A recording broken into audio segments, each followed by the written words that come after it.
why do you teach Feng Shui now? Why do I teach Feng Shui? I teach Feng Shui because in the beginning, for selfish reasons, I want to be a better architect. I want to design things in a more human-related, rather than just an object. It's object that serve a function that will benefit the occupant.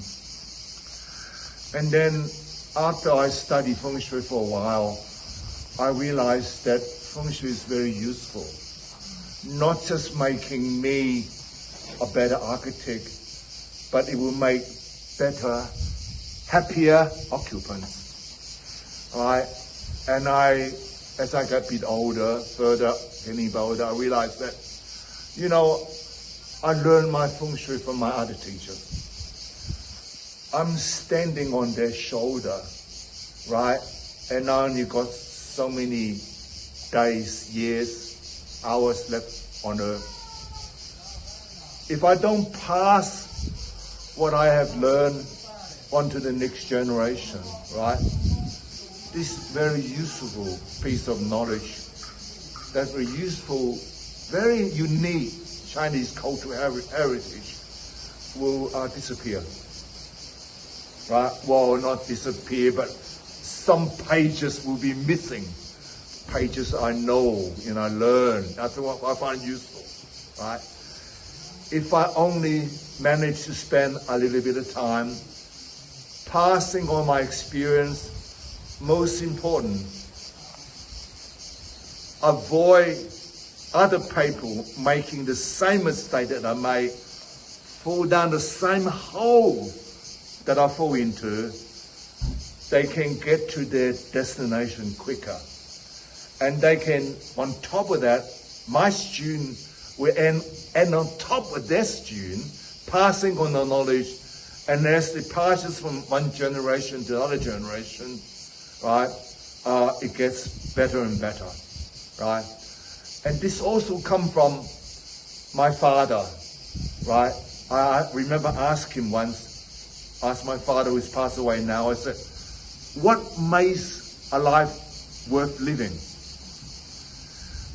And he says to me, people like Einstein, right?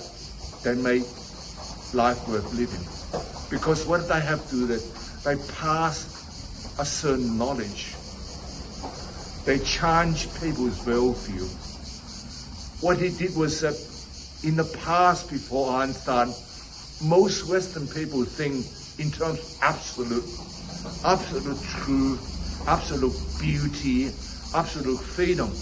But when Einstein come along with relativity, right, he taught people that truth, that beauty, right, is relative, right?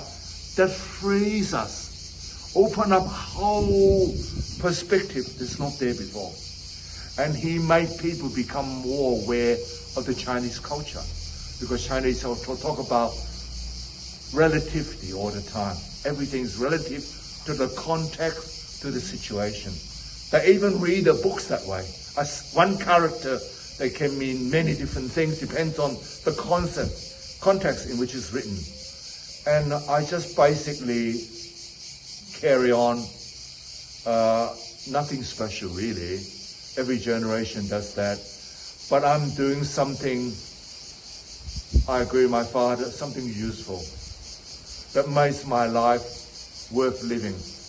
That I can die with a smile on my face. Oh, at least I've done something. And that's the reason why I teach Feng Shui. Thank you, Howard.